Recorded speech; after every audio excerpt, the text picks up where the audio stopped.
ድሬቲዮ ሚዲያ በዛሬው የማለዳ የዜና ወጃው የዲያስፖራ ስብሰባ ላልተወሰነ ጊዜ ተራዘመ፣ አዋጆች በደቡብ ኦሞ በትክክል እንደማይተገበሩ የኦሞ ሕዝቦች ዲሞክራሲያዊ ህብረት ሊቀመንበር ተናገሩ፣ በርካታ የግብርና ምርቶችና ሸቀጦች በህገወጥ መንገድ ከሀገር እየወጡ መሆኑ ተሰማ፣ በአዲስ አበባ ጤፍን ከጄሶ ጋር በመቀላቀል እንጀራ ጋግረው ያሰራጩ ግለሰቦች በእስራት ተቀጡ፣ አሰላ ብቅል ፋብሪካና ሃይኒከን የተስማሙበትን ውል በማሻሻል የተጠረጠሩ ስራ አስኪያጅ በሙስና ተከሰሱ፣ የካንጋሮ የእናትነት እንክብካቤ ዘዴ የጨቅላ ሕፃናትን ሞት ይቀንሳል ተባለ የተሰኙትን አበይት ወሬዎች የሚያስቃኘን ይሆናል። በቅድሚያ ለትናንት ዳር 7 ቀን 2009 ዓ.ም በኢትዮጵያ ብሔራዊ ባህል ማዕከል የተጠራው የዲያስፖራ ስብሰባ ላልተወሰነ ጊዜ ተራዝሟል።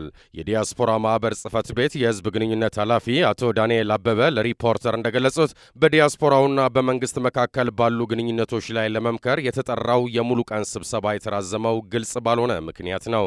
ጽሕፈት ቤቱ ባሰራጨው መልእክት መሰረት በስብሰባው ለመታደም ከውጭ የገቡ ዲያስፖራዎች በአገር ውስጥ ያሉ ተቋማትና የመንግስት ባለስልጣናትን ጨምሮ 1200 የሚጠጉ ተሳታፊዎች በስብሰባው እንደሚገኙ ማረጋገጫ ሰጥተው የነበረ ቢሆንም ማህበሩ ድንገት ከቦርዱ በተላለፈለት የአራዝሙ ጥያቄ ማክሰኞ ህዳር 6 ቀን 2009 ዓ.ም ለተሳታፊዎች ስብሰባው ላልተወሰነ ጊዜ መራዘሙን መግለጹን አስታውቋል። የማህበሩ ዳይሬክተር አቶ አብርሃም ስዩም ስብሰባው ላልተወሰነ ጊዜ የተራዘመው አሁን ካለው ሁኔታ ጋር ተያይዞ ብዙዎቹ በመንግስት ኃላፊነት ላይ ያሉ ሰዎች ወደ ክልሎች ስለሄዱና ቴክኒክ ችግር ስላጋጠመ ነው ብለዋል። ማህበሩ የዲያስፖራ ስብሰባ ለህዳር 7 ቀን 2009 ዓ.ም ማዘጋጀቱን አስመልክቶ ህዳር 2 ቀን 2009 ዓ.ም ጋዜጣዊ መግለጫ የሰጠ ሲሆን ሰሞኑን የብሮድካስት ማስታወቂያም አስተላልፏል። በቴክኒክ ምክንያት ያሉትን አስመልክቶ አቶ አብርሃም እንደሚሉት ስብሰባውና ሌሎች ጉዳዮች ስለተደራረቡ እስከ 0 ሰዓት ድረስ መረጋገጥ ነበረባቸው። ከሚመለከተው አካል ጋር ከተነጋገርን በኋላ ማራዘሙን መርጠናል። በቅርብ ቀን ስብሰባው ይደረጋል ብለዋል። ይህን ስብሰባ ለመታደም አጭር ጊዜ ይዘው ከውጭ የመጡ መኖራቸውን በተመለከተ ከአቅም በላይ በሆነ ጉዳይ ነው ያሉት አቶ አብርሃም የተፈጠሩትን ሁኔታዎች አስተካክለው ስብሰባው መቼ እንደሚሆን በአፋጣኝ እንደሚያሳውቁና ከውጭ ጉዳይ ሚኒስቴር ጋርም እንደሚነጋገሩበት ገልጸዋል። በውጭ ጉዳይ ሚኒስቴር በውጭ የሚኖሩ ኢትዮጵያውያንና ትውልደ ኢትዮጵያውያን ዳይሬክቶሬት ዳይሬክተር አቶ ደመቃ አጥናፉ በበኩላቸው ስብሰባው መራዘሙ ከማህበሩ እንደተነገራቸውና ምክንያቱ ምን እንደሆነ እንደማያውቁ ተናግረዋል።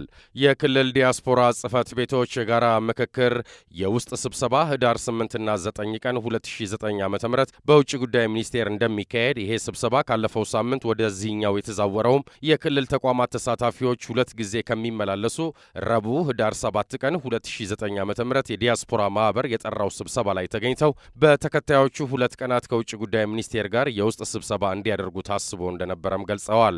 በውጭ ጉዳይ ሚኒስቴር ስብሰባ የሚካሄድ መሆኑን ከሩቅ የሚመጡ አንዳንድ የመንግስት ተሳታፊዎች ዲያስፖራ ማህበር የጠራውን ስብሰባ ለመታደም ብለው ቀድመው መግባታቸውን አክለዋል።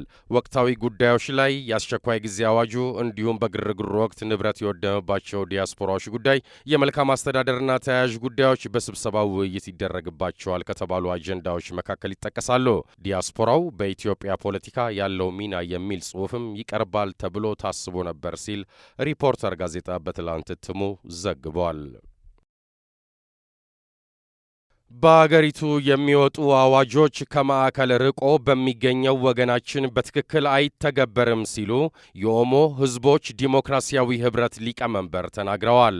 እስከ ትላንት ማክሰኞ ህዳር 6 2016 ዓ.ም ድረስ ምክትላቸውን ጨምሮ 4 የፓርቲው አመራር አባላት ጂንካ ከተማ ውስጥ መታሰራቸውን የፓርቲው ሊቀመንበር አቶ ግርማ በቀለ ለአሜሪካ ድምፅ ገልጸዋል።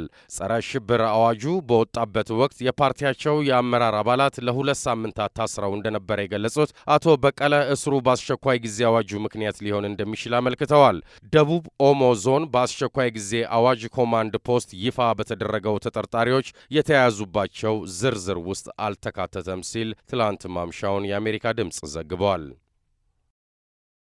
ቡናን ጨምሮ በአገሪቱ የሚመረቱ የግብርና ምርቶች በከፍተኛ ደረጃ በኮንትሮባንድ ንግድ ከአገር እየወጡ መሆኑን መረጃዎች አመልክተዋል።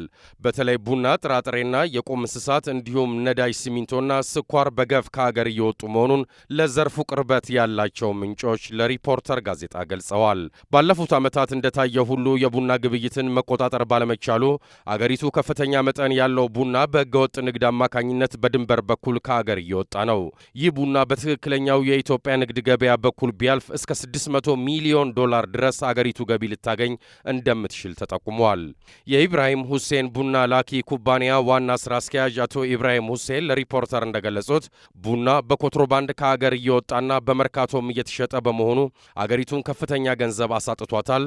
አቶ ኢብራሂም ጨምረው እንደገለጹት በተለይ ከውጭ ገዢዎች ጋር ውል የገቡ ህጋዊ ነጋዴዎች ውላቸውን ላለማፍረስ በውድ ዋጋ በመግዛት ለኪሳራ እየተዳረጉ መሆኑንም ጠቁመዋል።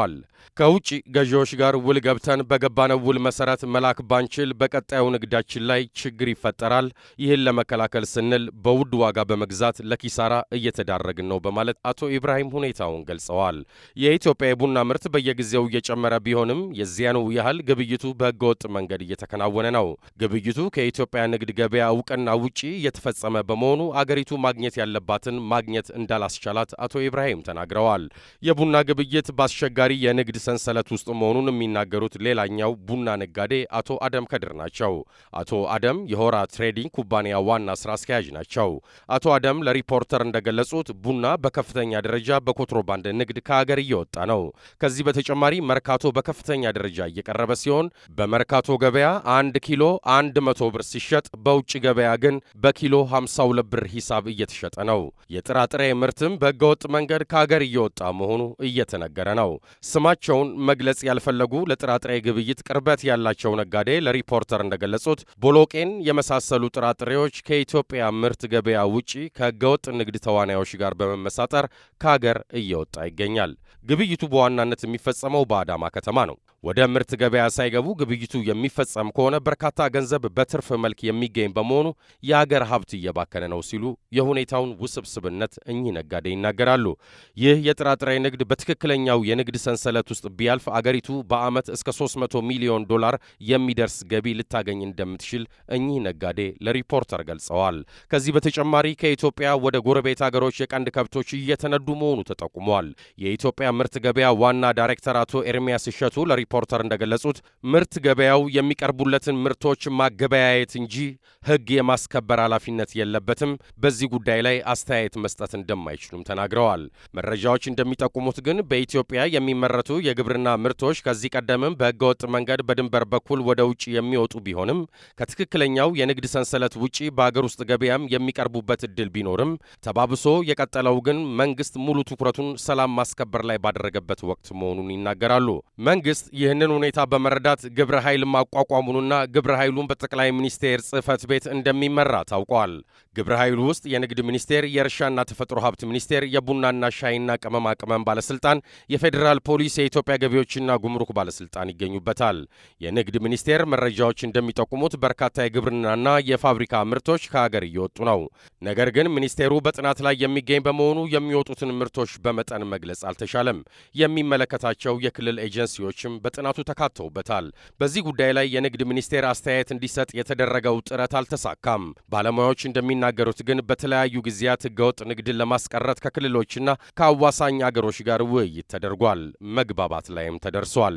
ነገር ግን ዘርፉ ከፍተኛ ገንዘብ የሚንቀሳቀስበት በመሆኑ ማስቀረት ወይም መቀነስ ካለመቻሉም በላይ የቁርጠኝነት አለመኖር ለችግሩ ውስብስብ መሆን ምክንያት እንደሆነ ይናገራሉ ሲል ትላንት ሪፖርተር ጋዜጣ ዘግቧል።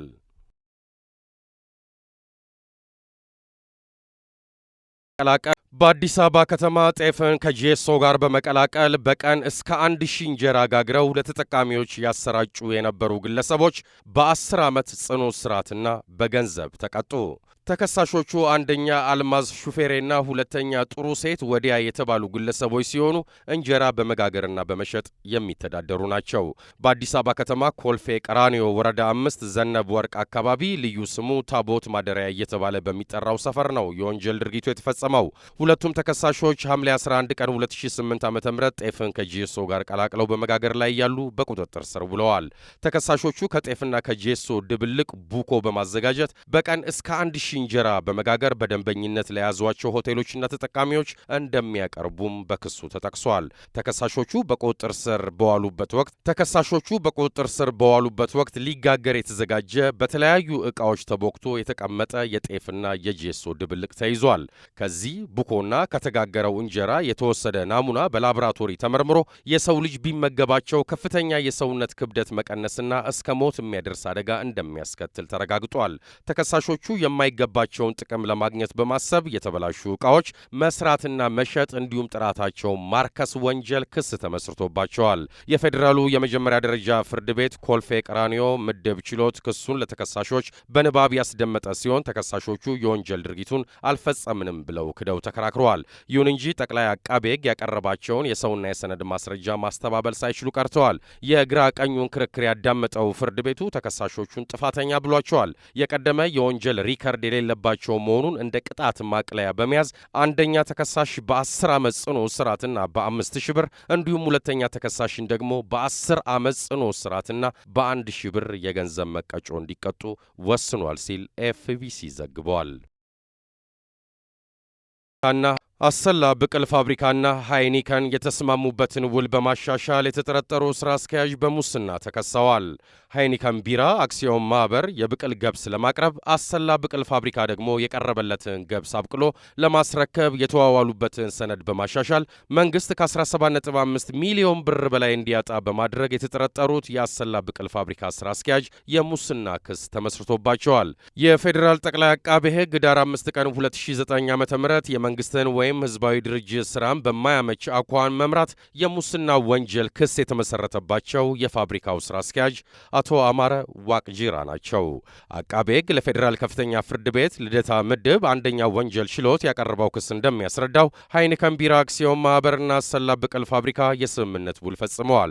ሃይኒከን 160 ሺህ ኩንታል የብቅል ገብስ ሲያቀርብለት አሰላ ብቅል ፋብሪካ ደግሞ በአንድ ኩንታል 817 ብር ሂሳብ ብቅል አብቅሎ ለማስረከብ መዋዋላቸውን ክሱ ይገልጻል። ተከሳሹ የውሉን አፈጻጸም በመከታተል የተቋሙን ጥቅም ማስጠበቅ ሲገባቸው የማይገባ ጥቅም ለማግኘትና ለማስገኘት በማሰብ ሃይኒከን ቢራ ፋብሪካ በውሉ መሰረት ማቅረብ ከነበረበት 160 ሺህ ኩንታል ውስጥ 67122.56 ኩንታል አቅርቦ 92877.4 ኩንታል ማቅረብ እንደማይችል ለፋብሪካው መግለጹን ጠቁሟል። ስራ አስኪያጁ ድርጊቱን ከመቃወም ይልቅ በስምምነት ውሉ ላይ ስለ ካሳ የሚገልጸውን የውል ክፍያ ማሻሻላቸውን ክሱ ያስረዳል።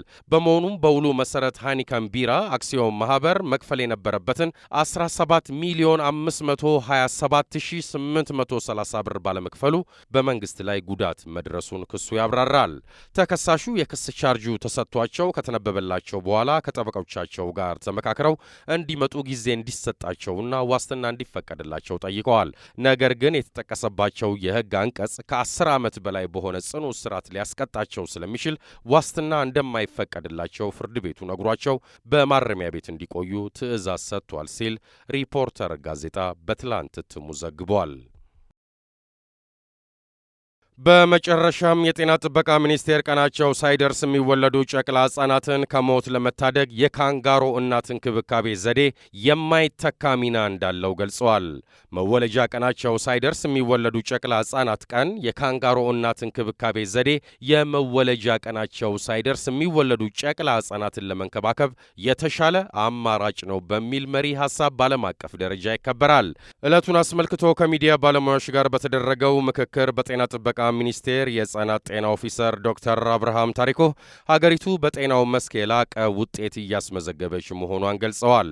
የመወለጃ ቀናቸው ሳይደርስ የሚወለዱ ጨቅላ ሕፃናትን ከሞት ለመታደግ የካንጋሮ እናት አይነት እንክብካቤ ወሳኝ መሆኑን አስረድተዋል። ኢትዮጵያ የሕፃናት ሞት ቅነሳን ከሚሌኒየም ልማት ግብ በ3 ዓመታት ቀድማ ማሳካት መቻሏን ገልጸው በተመዘገበው ውጤት ባለመዘናጋት በሕፃናትና ጨቅላ ሕፃናት ጤና ዙሪያ ትኩረት ተሰጥቶ እየተሰራ መሆኑን አብራርተዋል። በዓለም ከሕፃናት ሞት ጋር ተያይዞ አብዛኛውን ብልጫ የሚወስደው ያለ ጊዜያቸው የሚወለዱ ጨቅላ ሕፃናት ሞት መሆኑን መረጃዎች ይጠቁማሉ። ከዚህ አንጻር የመገናኛ ብዙሃን ባለሙያዎች በዚህ ዙሪያ ማህበረሰቡ ሰፊ ግንዛቤ እንዲኖረው ማድረግ ይጠበቅባቸዋል ነው ያሉት ዶክተር አብርሃም። ከጤና ጥበቃ ሚኒስቴር ጥናታዊ ጽሑፍ ያቀረቡት ዶክተር ያሬድ ታደሰ በጤና ስርዓቱ ስርዓትና ሽፋን በተጠናከረ መልኩ መስጠት ከተቻለ አለቀናቸው የተወለዱ የጨቅላ ሕፃናትን ሞት 75 በመቶ መቀነስ ይቻላል ብለዋል። የሕፃናት ሞትን ለመከላከል በተቀናጀ የጤና ስርዓት ትኩረት ሰጥቶ በመስራት ተገቢውን ሕክምና ለህብረተሰቡ ተደራሽ ማድረግ ያስፈልጋል ብለዋል። በኢትዮጵያ ከ38 ሺህ በላይ የጤና ኤክስቴንሽን ባለሙያዎች ተሰማርተው ለህብረተሰቡ ግልጋሎት እየሰጡ ይገኛሉ። 37ኛው የእርግዝና ሳምንት ከመጠናቀቁ በፊት የሚወለዱ ሕፃናት ያለቀናቸው ቀድመው የተወለዱ መሆናቸው ይታወቃል። በዚህም በዓለም ላይ ከ10 ሕፃናት ውስጥ አንዱ የዚህ ዕጣ ገጥሞት ይወለዳል። የመወለጃ ቀናቸው ሳይደርስ የሚወለዱ ጨቅላ ሕፃናት ሞት ቁጥራቸው ከሳራ በታችና በደቡብ እስያ ባሉ ሀገራት ህንድ፣ ናይጄሪያና ፓኪስታን አብዛኛውን ቁጥር ይይዛሉ።